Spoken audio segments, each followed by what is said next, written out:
২০২৬ সালে নামমাত্র মাথাপিছু জিডিপিতে ভারতকে ছাড়িয়ে যেতে পারে বাংলাদেশ। তবে পিপিপি ভিত্তিতে ভারত এখনও এগিয়ে।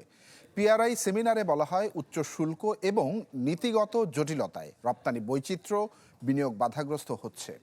এমন পরিস্থিতিতে জ্বালানি নিরাপত্তাকেও শিল্প উন্নয়নের জন্য জরুরি বলে মনে করছেন তারা। ২০২৬ সালে নামমাত্র মাথাপিছু জিডিপিতে ভারতকে ছাড়িয়ে যেতে পারে বাংলাদেশ। তবে ক্রয় ক্ষমতার সমতা বা পিপিপি ভিত্তিক মাথাপিছু জিডিপিতে ভারত এখনও এগিয়ে। অন্যদিকে ২০৩১ সালে ভারতের মাথাপিছু জিডিপি বেড়ে $১৮,৪৮৫ এবং বাংলাদেশের $১৪,৮৫৭ পৌঁছাতে পারে।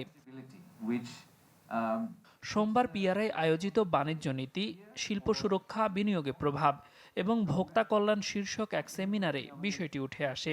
সেমিনারে বলা হয়, দেশের বাণিজ্য নীতিতে উন্মুক্ত এবং সংরক্ষণমূলক দুই ধরনের নীতির মিশ্রণ রয়েছে। এতে পোশাক খাতে সাফল্য এলেও অন্যান্য রপ্তানি খাতে তেমন অগ্রগতি হয়নি।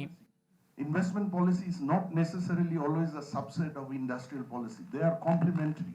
কিন্তু ভিয়েতনাম, থাইল্যান্ড, ইন্ডিয়ার মতো জায়গায় যদি দেখি আমরা, তারা কিন্তু ইন্ডাস্ট্রিয়াল পলিসির সাথে সাথে they had an investment policy vision or framework. Industry policy তো মিনিস্ট্রি অফ ইন্ডাস্ট্রিজ তৈরি করবে, ট্রেড পলিসি করবে হলো মিনিস্ট্রি অফ কমার্স।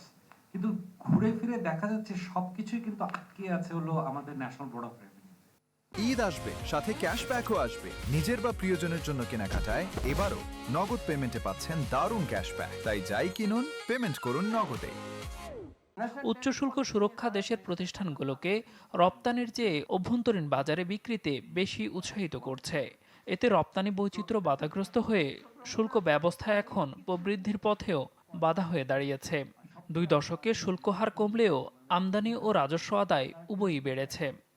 এত বাধা এবং এই দেশে বিজনেস করা মানে হলো আপনার একটা অন্যায় করা।